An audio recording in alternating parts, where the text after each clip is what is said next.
Assalomu alaykum kanalimiz a'zolari. Yana bir mebelimizni ustunovka jarayonini tugatdik.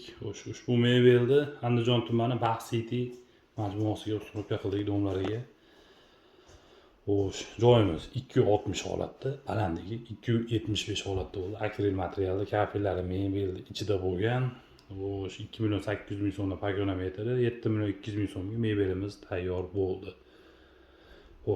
Har doimgidek mo'gasi mesiti So'shilgasi, tepa eshiklar sayson bo'lgan, polkasi tepasida ham bor. Ustilarda ikkitadan polka bor.